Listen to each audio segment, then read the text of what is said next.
അടുത്ത എക്സസൈസ് ചിത്രാണി ദൃഷ്ട്വ സംസ്കൃത പദാനി ലിഖത. ഇവിടെ കുറെ ഫോട്ടോസ് വന്നിട്ടുണ്ട്. ആ ഫോട്ടോസിന്റെ സാൻസ്ക്രിറ്റ് വേർഡ് നമ്മൾ എഴുതണം. അപ്പൊ ആദ്യത്തെ ഫോട്ടോയിൽ മാംഗോ. മാംഗോന് സാൻസ്ക്രിറ്റിൽ എന്താ പറയാ? ആമ്രം. ആമ്രം എന്നാണ് സാൻസ്ക്രിറ്റിൽ പറയുന്നത്. നമ്മൾ നെയിംസ് ഓഫ് ഫ്രൂട്ട്സ് എന്ന ഒരു ടോപ്പിക് ഞാൻ എടുത്തിരുന്നു. ആ വീഡിയോയിൽ പറഞ്ഞിട്ടുണ്ടായിരുന്നു ഓരോ ഫ്രൂട്ട്സിന് നമ്മൾ സാൻസ്ക്രിറ്റിൽ എന്താ പറയുന്നതെന്ന്. അപ്പൊ മാംഗോയിന് ആമ്രം. അടുത്തത് ഇല. ഇലയ്ക്ക് പർണം എന്നും പറയാം, പത്രം എന്നും പറയാം. രണ്ടും സെയിം ആണ്, സിനോണിംസ് ആണ്. മൂന്നാമത്തെ ഒരു ഫാനാണ്. ഫാനിന് വ്യജനം എന്നാണ് സാൻസ്ക്രിറ്റിൽ പറയുന്നത്. നാലാമത്തെ ഒരു ഹാൻഡ് കർച്ചീഫ് ആണ്. ഹാൻഡ് കർച്ചീഫിന് നമ്മൾ ചാപ്റ്ററിൽ പഠിച്ചിട്ടുണ്ടായിരുന്നു. കരവസ്ത്രാണി എന്നാ പറയുന്നത്. അടുത്തത് ഒരു ത്രെഡ് ആണ്. ത്രെഡിന് സൂത്രം എന്നാ പറയുന്നത്. മലയാളത്തിൽ വേറെ മീനിങ് ആണ് സൂത്രം എന്ന് പറഞ്ഞാൽ, പക്ഷെ സാൻസ്ക്രിറ്റിൽ സൂത്രം എന്ന് പറഞ്ഞാൽ ത്രെഡ് ആണ്. ലാസ്റ്റ് ഒരു ഫോട്ടോയില് അംബർല. അംബർലയ്ക്ക് സാൻസ്ക്രിറ്റില് ഛത്രം. അപ്പൊ മാംഗോയിന് ആമ്രം, ഇലയ്ക്ക് ലീഫിന് പത്രം എന്നും പറയാം, പർണം എന്നും പറയാം. ഫാനിന് വ്യജനം, ഹാൻഡ് കർച്ചീഫിന് കരവസ്ത്രാണി അല്ലെങ്കിൽ കരവസ്ത്രം എന്ന് എഴുതാം. കരവസ്ത്രാണി എന്ന് പറഞ്ഞാൽ ശരിക്കും അത് മെനി ഹാൻഡ് കർച്ചീഫ് എന്നാണ്. ഇവിടെ കരവസ്ത്രം എന്ന് എഴുതിയാൽ മതി. അടുത്തത് ത്രെഡിന് സൂത്രം, അംബർല ഛത്രം. ഇവിടെ മാത്രം ചെറിയൊരു മിസ്റ്റേക്ക് ആയി എനിക്ക്. ജസ്റ്റ് കരവസ്ത്രം എന്ന് എഴുതിയാൽ മതി. ഇവിടെ ഒരു ഹാൻഡ് കർച്ചീഫ് അല്ലേ ഉള്ളൂ. അടുത്ത എക്സസൈസ് നോക്കാം.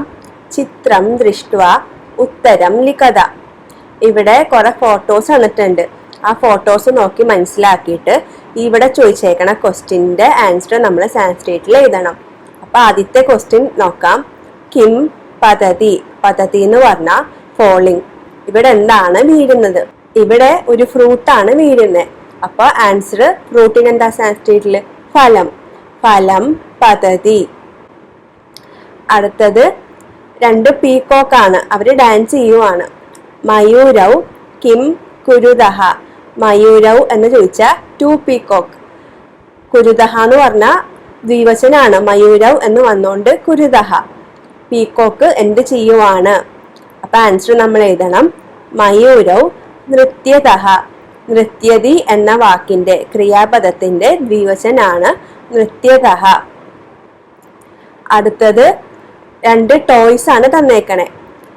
ഏതേ കേ സ്തഹ. ഏതേ എന്ന് പറഞ്ഞാൽ ഇത് രണ്ടും എന്താണ്? അസ്ഥി എന്ന വാക്കിന്റെ ദ്വിവചനാണ് സ്തഹ. ഇത് രണ്ടും എന്താണ്? ഏതേ പുതലികെ സ്തഹ. പുതലിക എന്ന് പറഞ്ഞ ടോയ്. ഏതേ പുതലികെ സ്തഹ. രണ്ട് ടോയ്സ് ആണ്. അടുത്ത ക്വസ്റ്റ്യൻ. ബാലികാഹ കിം കുർവന്തി. ഇവിടെ 3 ഗേൾസ് ഉണ്ട്. അവരെന്ത് ചെയ്യുവാണ്? അവര് ബുക്ക് വായിക്കുവാണ്. അപ്പോ ആൻസർ നമ്മൾ എഴുതണം. ബാലികാഹ പുസ്തകം പഠന്തി. ലാസ്റ്റ് വൺ കുറെ ഫ്ലവേഴ്സ് ആണ്. അതെന്ത് ചെയ്യാണ്? അത് ബ്ലൂം ചെയ്യാണ്. അപ്പൊ ക്വസ്റ്റ്യൻ കാനി വികസന്തി. എന്താണ് വിരിയുന്നത്? കാനി എന്ന് പറഞ്ഞാൽ കിം എന്ന വാക്കിന്റെ ബഹുവചനാണ് കാനി. കിം എന്ന് പറഞ്ഞാൽ എന്താണ്? നപുംസകലിംഗത്തിന് വരുന്നതാണ് കിം. അതുപോലെ പുല്ലിംഗത്തിന് കഹ, സ്ത്രീലിംഗത്തിന് കാ.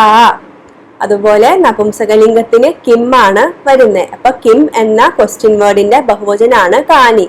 കാനി വികസന്തി. എന്താണ് വിരിയുന്നത്? അപ്പോ ഫ്ലവേഴ്സിന് സാൻസ്ക്രിറ്റിൽ പുഷ്പം എന്നാണ്. പുഷ്പാണി വികസന്തി. Many flowers are blooming. വികസന്തി വിരിയുന്നു. വികസതി എന്ന വാക്കിന്റെ ബഹുവചനാണ് വികസന്തി. അടുത്ത എക്സസൈസ് നോക്കാം. നിർദ്ദേശാനുസാരം വാക്യാനി രചയത. ഇവിടെ കുറച്ച് സെന്റൻസ് തന്നിട്ടുണ്ട്. എന്നിട്ട് ബ്രാക്കറ്റിൽ വചനങ്ങൾ ഏതൊക്കെയാണെന്ന് തന്നിട്ടുണ്ട്. അപ്പോൾ നമ്മൾ ഈ സെന്റൻസ് ഈ വചനത്തിലേക്ക് കൺവേർട്ട് ചെയ്യുക. എന്നിട്ട് ഇവിടെ ആൻസർ ചെയ്യുക. അതാണ് എക്സസൈസ്. ഇപ്പോൾ ആദ്യത്തെ ഒരെണ്ണം നോക്കാം. എക്സാമ്പിള്. ഏതത് പദ്ധതി. ഏതത് എന്ന് പറഞ്ഞാൽ ഏകവചനാണ്. ഏതത് പദ്ധതി ഏകവചൻ. അത് നമ്മൾ ബഹുവചനത്തിലേക്ക് കൺവേർട്ട് ചെയ്യുക. അപ്പോൾ ഏതത്തിന് നമ്മൾ എന്താ പഠിച്ച ബഹുവചൻ? ഏതത്, ഏതേ, ഏതാനി എന്നാണ്. അപ്പോൾ ഏതാനി പതന്തി. പദ്ധതി എന്ന ക്രിയാപദം ബഹുവചനാവുമ്പോൾ പദ്ധതി, പതതഃ, പതന്തി എന്ന് വരും. അടുത്തത് ഏതേ പർണേ സ്തഹ. ഏതേ എന്ന് പറഞ്ഞാൽ ദ്വിവചനാണ്. സ്തഹ എന്ന് പറഞ്ഞ അസ്ഥി എന്ന വാക്കിന്റെ ദ്വിവചനാണ് സ്തഹ. ഏതേ പർണേ സ്തഹ എന്ന് പറഞ്ഞ ഇത് രണ്ടും ലീഫാണ്. പർണം എന്ന് പറഞ്ഞ ലീഫ്. അപ്പോ ഈ സെന്റൻസ് ബഹുവചനത്തിലേക്ക് കൺവേർട്ട് ചെയ്യാം. അപ്പോ ബഹുവചനം വരുമ്പോ എന്താ വരണേ? ഏതേ, അതിന്റെ ബഹുവചൻ ഏതാനി. ഏതാനി.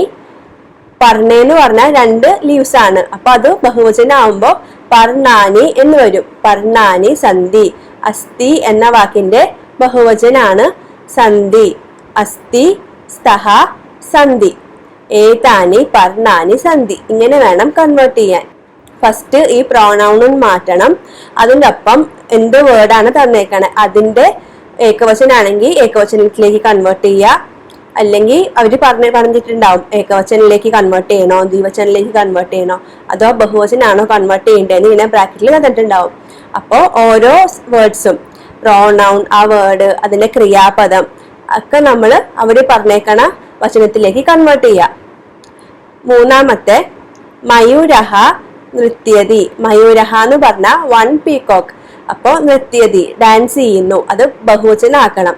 അപ്പൊ എങ്ങനെ വരും? മയൂരാഹ. മയൂരഹ ഉള്ളത് ബഹുവചൻ. മയൂരഹ, മയൂരവ്, മയൂരാഹ.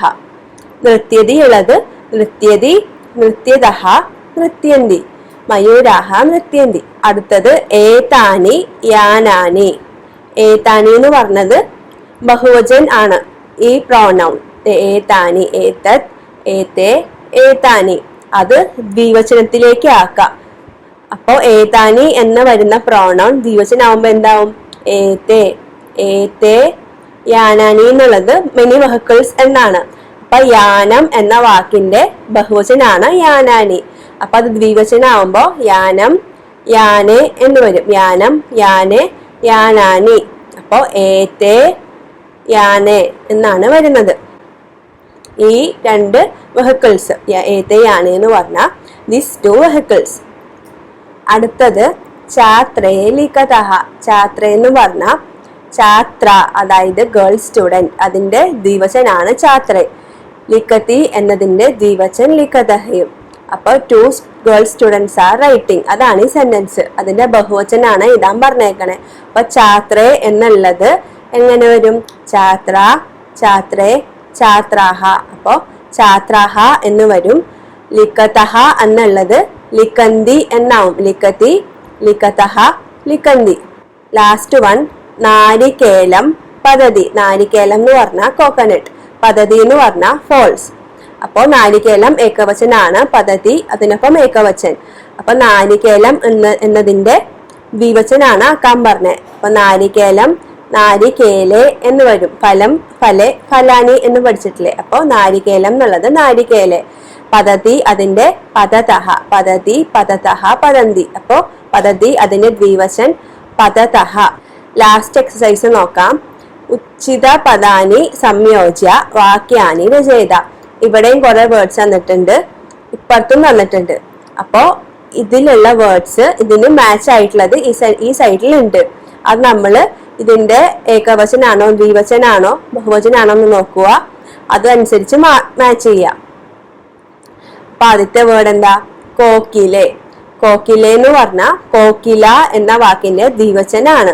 അതിന്റെ മീനിങ്ങും നോക്കണം. ഇതിന് മാച്ച് ആയിട്ടുള്ളത് എന്തായിരിക്കും വരുന്നത്. അതുപോലെ വചനങ്ങളും നോക്കണം.